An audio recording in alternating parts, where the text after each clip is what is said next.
Now is the time of our last testimonial, and it will be a roundtable, a panel, facilitated by Véronique Bouchard. Véronique Bouchard is Professor of Strategy and Organization at EM Lyon Business School. Her research focuses on corporate entrepreneurship and innovation. She has published a reference book on entrepreneurship. It's called Intrapreneurship, Innovation and Growth. I read it. Yes, I read it with great pleasure. It's really a great book, easy to read and a lot of insight. And this book won the prize for the entrepreneurship book in 2010. Yes, that's it. So I leave the floor to Véronique, who kindly accepted to facilitate the panel, and that's a great help for me. Thank you very much, Véronique. You're welcome. Hello, everyone. I'm going to ask our guest to join me. So there's Peter, who just left but should come back. Peter Gus. From Bosch, we have Susana Jurado from Telefónica. We have Robert, I don't know the German accent, but whatever. Robert Irving from TUV, Rhineland. And we have Mr. Plu, Jean-Yves, from Thales. Thank you very much. Let's clap them.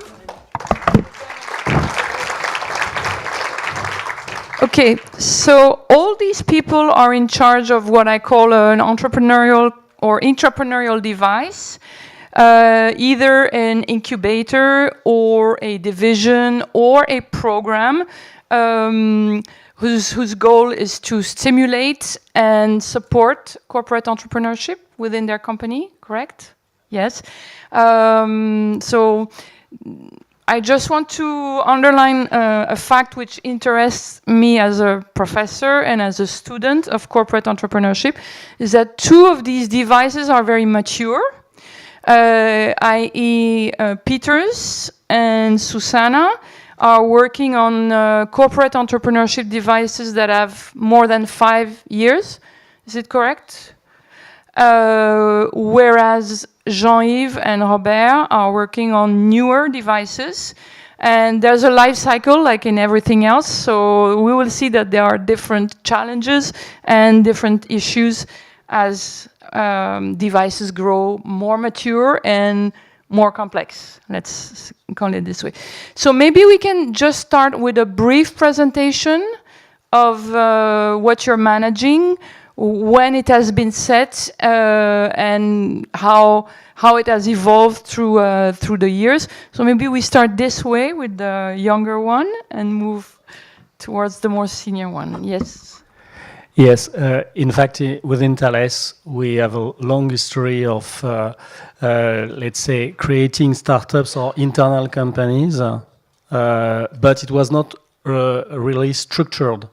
As a startup studio can be, for instance, and what the Grow program is today.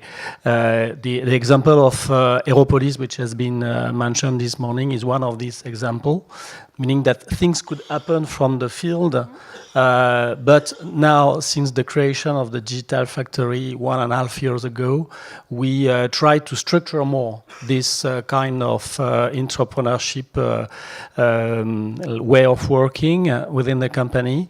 And basically, we start by being able, within the Digital Factory, to create new products, new MVPs on behalf of the businesses of the group, meaning that we have taken the subject based on our culture, which is really very engineering culture. And now, after also having created several, let's say, programs to help the open innovation with external startups, we have launched a program at Station F, which is dedicated to cybersecurity, and one which are launched actually in the field of artificial intelligence in Montreal, meaning that we learn to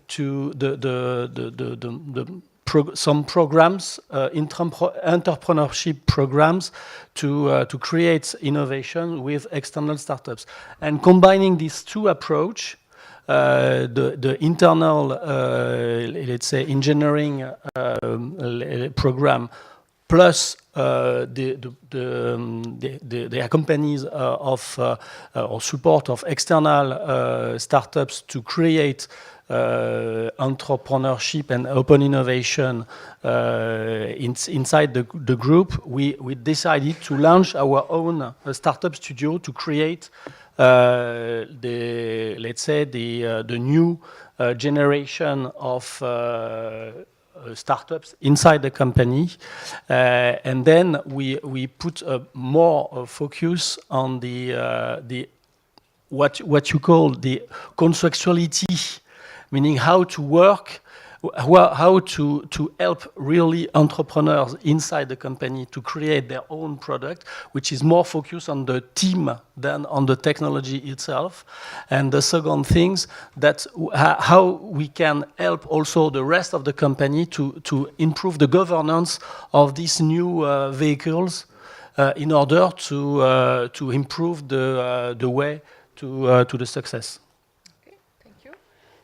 Maybe we can move to Robert. Yeah, so bonjour à tous et toutes.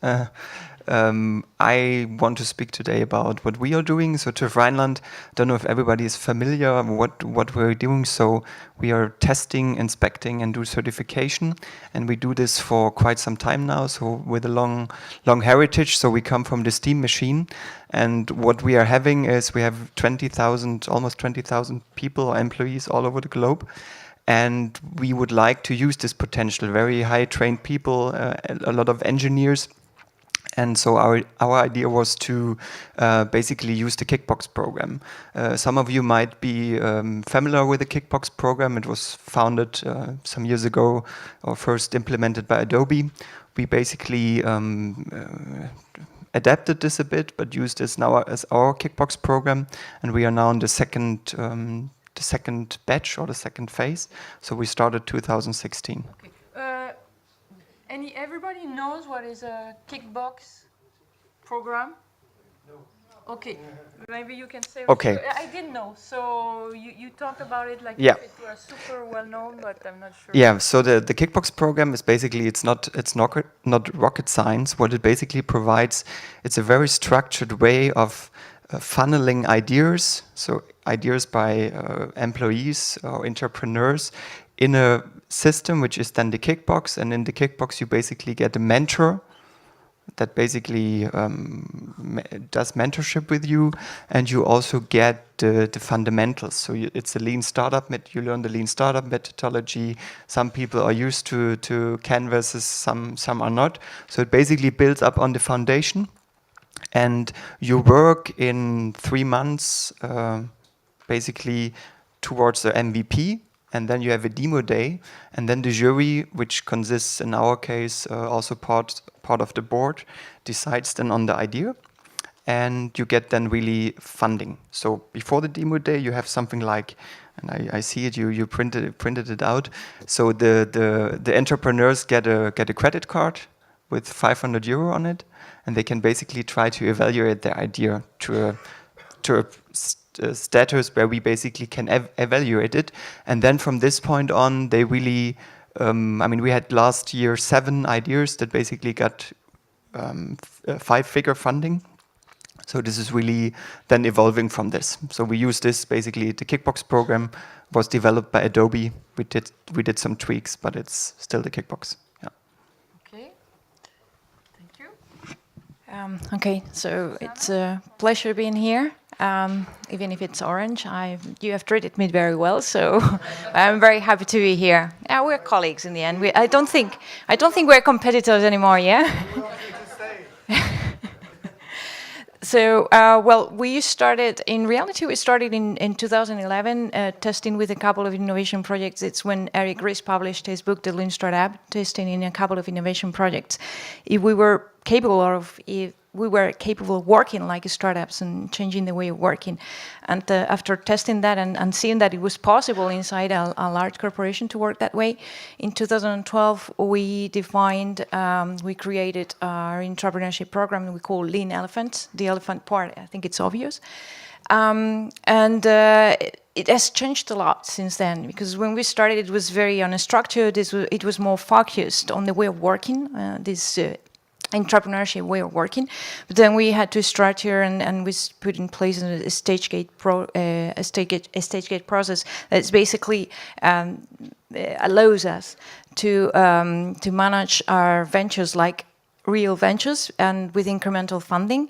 And we still change because what we are facing, I mean, it's like almost 7 years now with our program, and the challenges we face increase, so they become more challenging. So for example, the scaling up phase is one of the biggest challenges, but also something that we are facing right now is that we have been like 7 years with this, but show me the impact, the real impact you are having in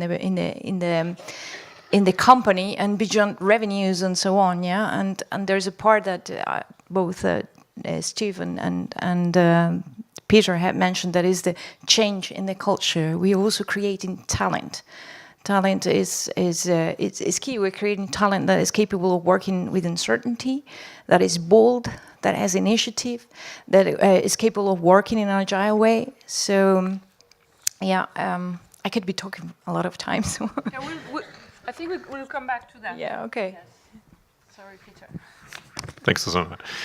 Grow, it was mentioned already, we founded the company 2013.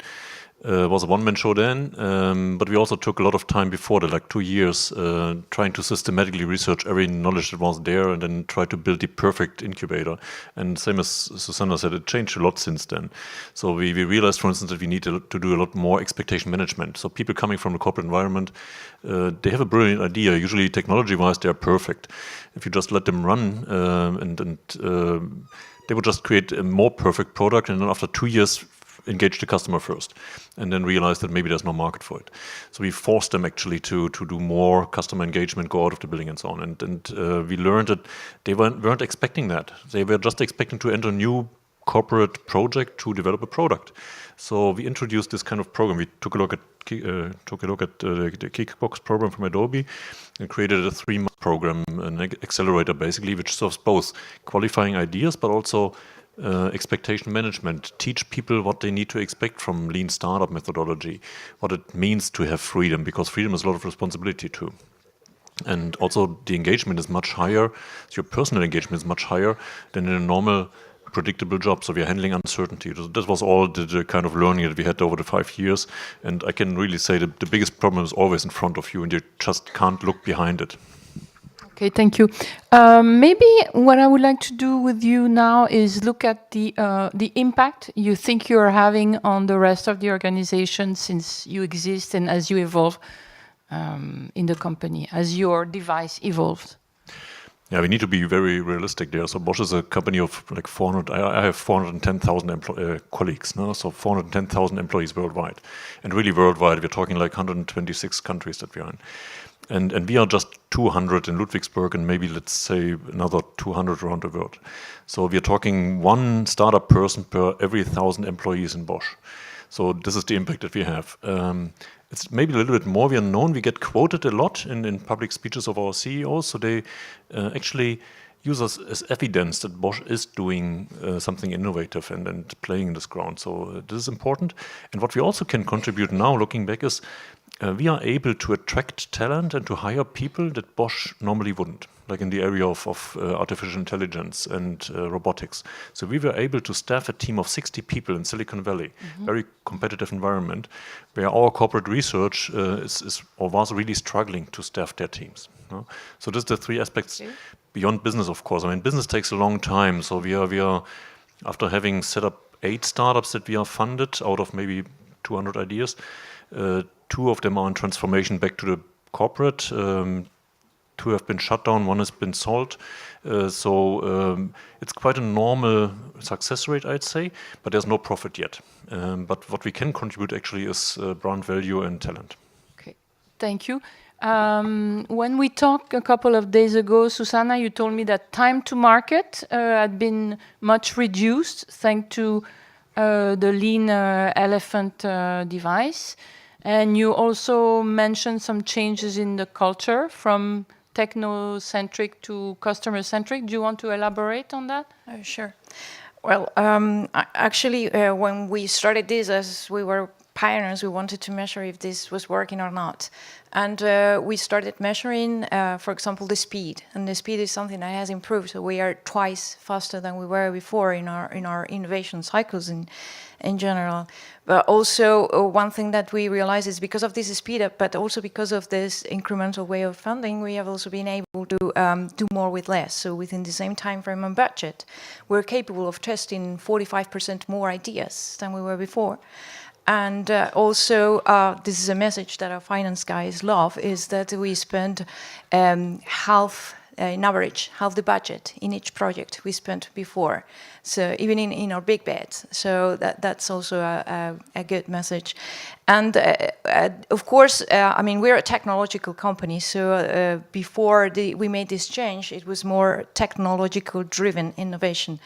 When we made these changes, basically we were more customer-centric. We are addressing the customers. We're making sure we are addressing customers' needs and problems, and therefore being able to create businesses for the company. So that has made a big change, because now we are more close to the business units, because we are making valuable innovation for them.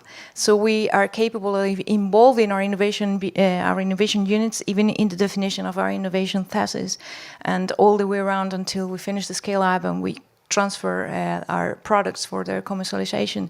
So it's amazing, because we are not doing innovation theater anymore. Okay, thank you. Robert, do you want to say a few words about your impact, or the impact of Kickbox on the company at large? Yeah, so I think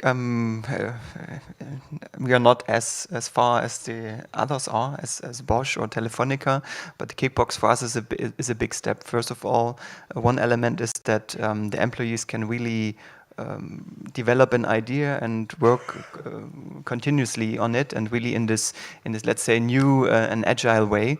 And the other element, of course, and we heard this also in other speeches today, is the cultural aspect. So that we have a Kickbox at Turbine, and is already a big achievement. And this basically gives also the voice to people that I mean, there are a lot of well-trained engineers, and they test completely different stuff for their normal work, and then they have a bright idea, and they really can bring this up. We can funnel it. So this is really for us already a great achievement, and we see this now in the second round. It's well perceived all over the globe, and has really also a motivational aspect, I would call it. Okay, thank you. Yes, when we created 1.5 years ago the digital factory, in fact, we created a new environment inside the company with new processes, new culture, completely new things, very innovative structure.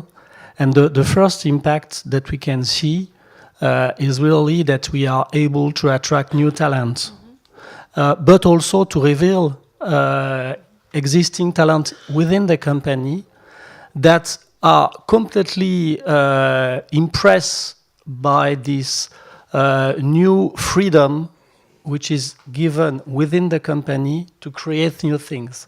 And that meaning that people that are completely not under scrutiny are really revealing by that kind of thing. That's the first impact. The second one is this attractivity is also a view from our customers, meaning that our customers, when they visit the digital factory, they are really impressed, and it contributes to change the image of the company, the innovation that we are able to provide to them, and they really like working with us in that kind of new way of innovating.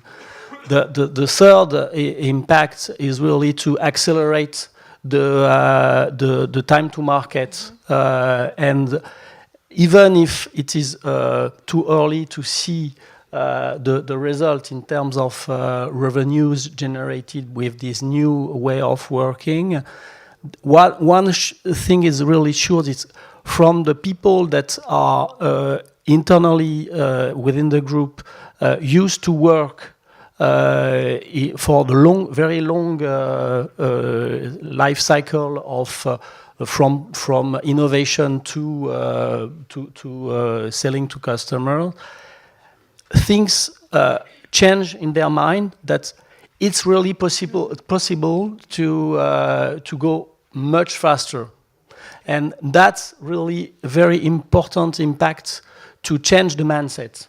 And it's not a fatality to have long, let's say, process to innovate, and we can install a more iterative way of working, more agile way of working, and that's very important. And for the impact on the revenue, it's a long story. We are at the beginning of the story. You mentioned the creation of a startup studio.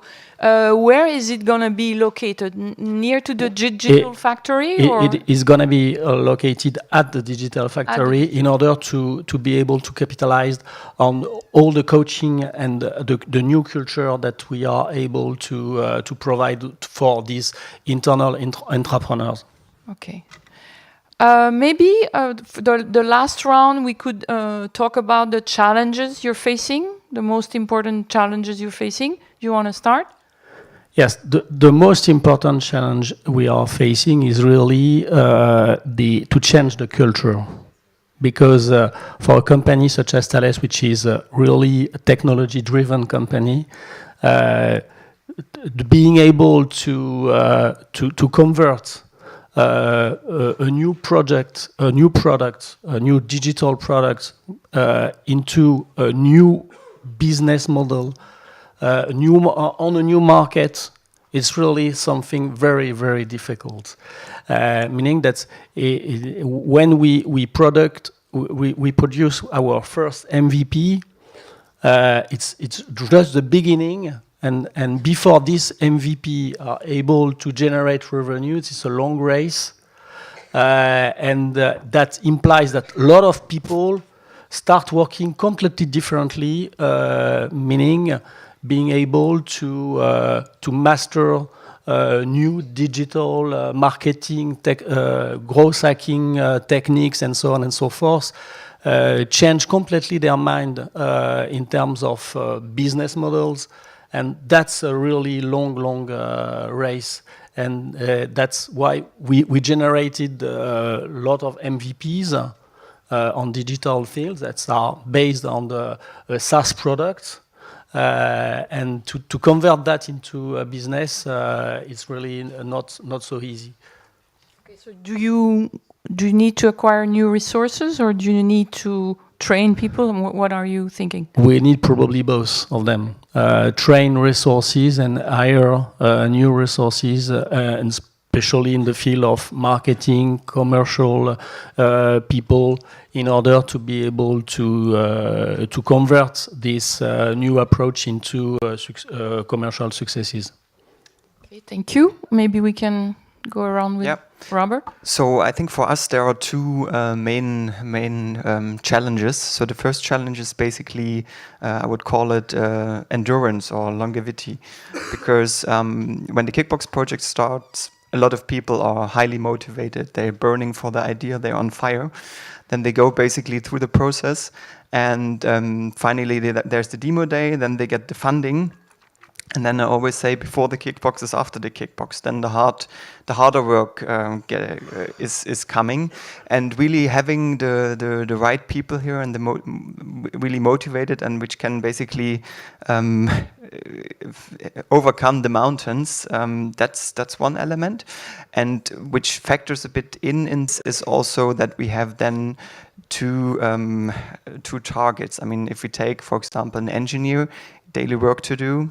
There's a customer who requests this, and the resource of this engineer is very demanded, so to say.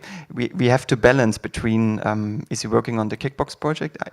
his idea or on the usual work, on the normal work. We have a commitment even with the business unit leaders that they are allowed to do it.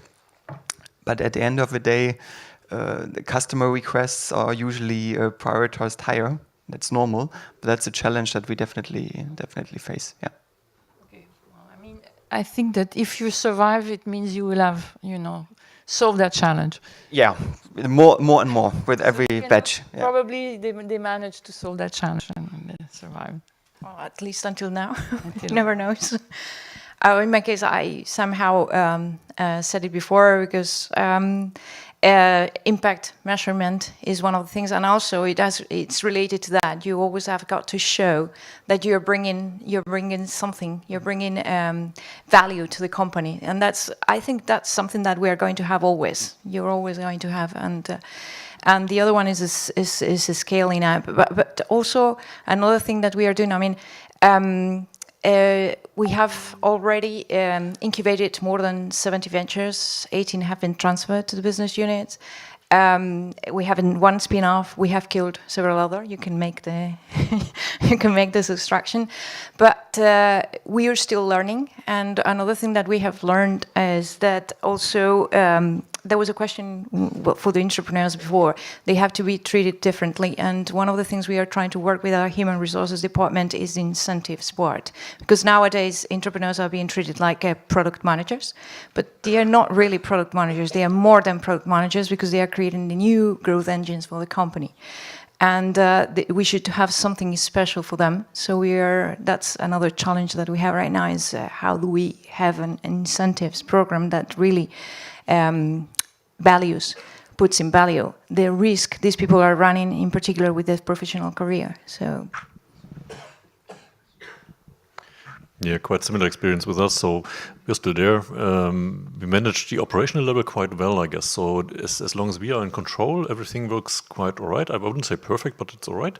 So we get the people on board from the inside. We have our own personal department that takes care of that. We've established our own incentive system. We hire in people from the outside, which also works well. We get them to create sales revenues after 2 years on average, basically, which works well. So we create viable businesses, and the proof for that is that we've been able to also to sell on to the outside.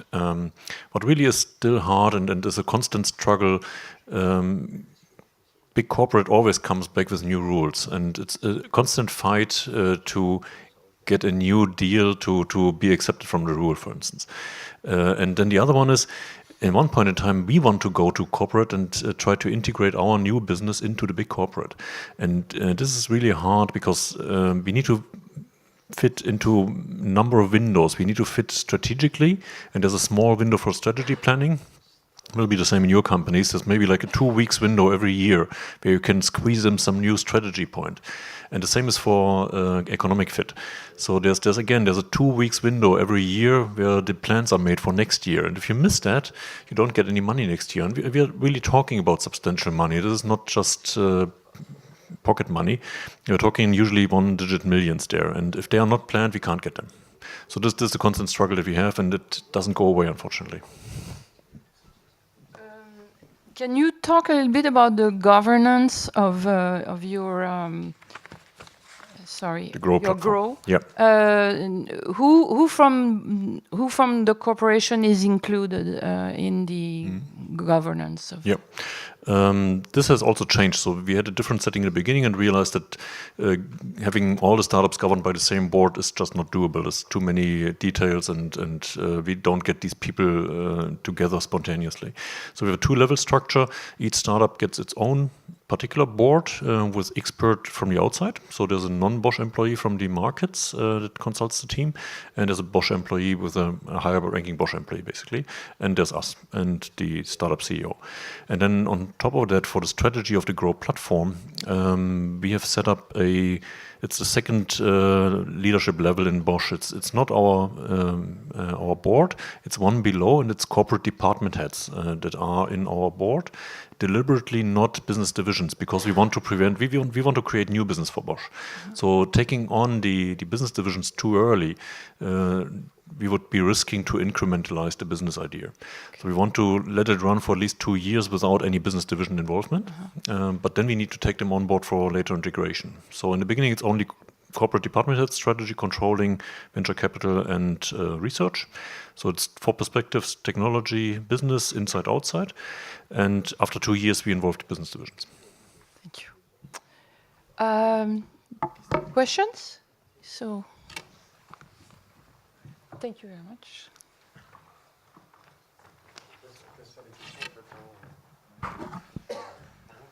Il n'y a pas beaucoup de questions là sur le mur, je crois, mais est-ce qu'il y a des questions dans la salle?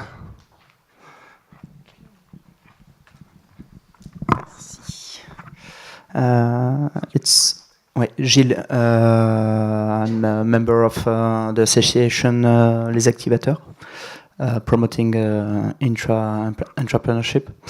And I have a question for you in Telefonica. I wanted to know what happened. You were talking about rewards and incentives. And what happens with the leaders of this business that have been killed? We shoot them. Sorry? We shoot them. Yeah, we don't. So actually, what happens sometimes, and we have several examples, is the entrepreneur who is closing because they are not getting anywhere. But basically, what happens with these people is they are relocated.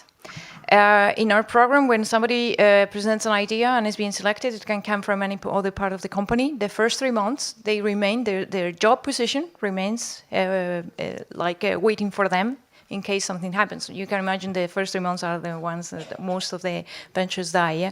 And so if it's killed during these 3 months, they go to the day-to-day job as if nothing has happened. After those 3 days, they decide to become part of the Global Innovation Organization. And what happens when the project is killed is that they are relocated. We always have projects starting, so sometimes we have projects that start that don't have an entrepreneur, so they start leading another idea, but there's always projects that are starting, so we don't fire them.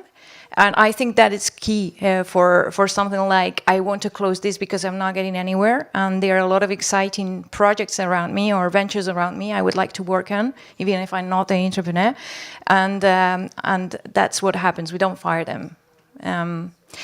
What is important, what happens is that we always do a debriefing process. We call it the art of killing, yeah, because it's not just killing and that's it. We do a debriefing process where we make sure we're taking, so we give the team time to make this debriefing process and to make the most of those learnings. So, and basically, what have we learned? Because it doesn't matter if it has been 3 months or 6 or 2 years, you have a lot of things, and making sure those learnings are being disseminated, because you always learn things.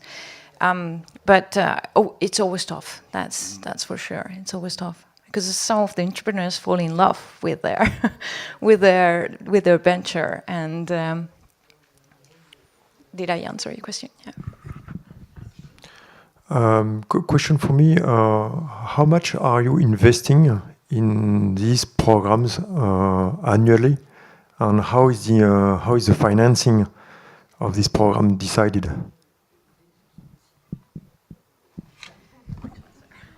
Yeah, maybe I start.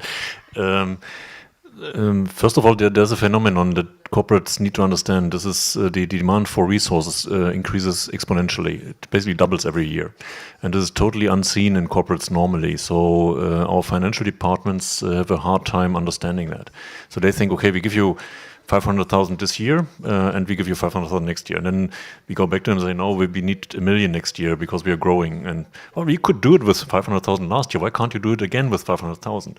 So first of all, there's a hard time to make them understand there's exponential growth. If a startup is successful, it doubles every year in everything. So it's resources like people, it's demand for space, it's money, and occasionally it's also sales revenues. That's a good part of it. But this exponential growth is hard to understand. So what we do is we have a lump sum budget for the whole operation. That's small double-digit millions.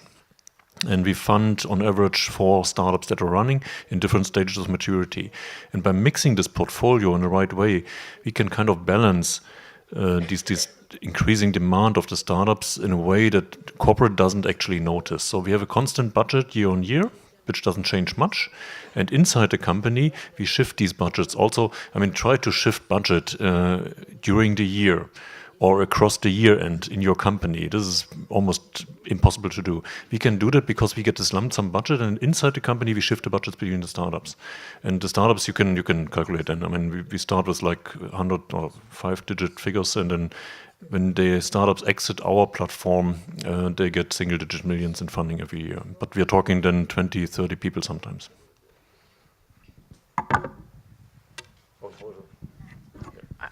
I cannot give the number of the budget we have, but I can say that it depends on the state. But then when the scaling up phase starts, it's when budget beyond this program has to come, and it comes from the business unit because we are asking skin on the game. So it's not really only the budget we have for the program, but also the budget you are capable of the rest of the company providing you because you're creating a business they are interested in. So.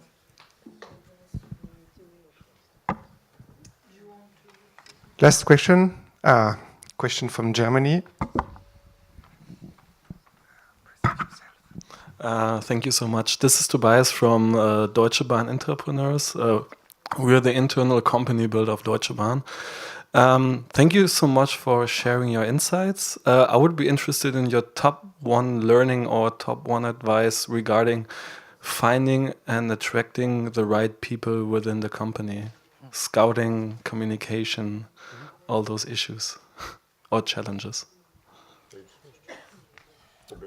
Yeah, maybe I start. So I think, and that's not rocket science and not you need somebody who's really well connected within the organization. And you said you're from Deutsche Bahn Ventures, so I think you're facing the similar problem that every companies with long heritage have. So there was this long heritage. They did their things as they've done it for the last 100 years. And now there's something coming from above, which is now innovation and startups. And what do we do with it? I think from my experience, I think you need somebody who can bridge the gap from the old to the new world, so to say, to really have this key player, because if there's not the bridge, they will not find each other, or it takes a longer time. So my recommendation would be really to have this kind of person or a team which bridges basically this gap, which has a home in both worlds and can bridge it. So this would be, and since you asked communication, very open, so to the point. As when you know it. Face the problems, don't wait, and don't become too political. So this would be my advice. I will also emphasize communication, and let me jump in there right now, because you must use the right words. It's not old and new, because the core business, what you call old, this is actually paying our money. So we must be very appreciative about them paying money off. I mentioned the one startup person for every 1,000 employees. These 1,000 employees, they are earning our money with their daily hard work, and we are not paying it back immediately. So communication is really crucial, and appreciation for the core business. And transparency, that I would also add, make clear what we are doing, what we are not doing. So I totally underestimated communication in the beginning.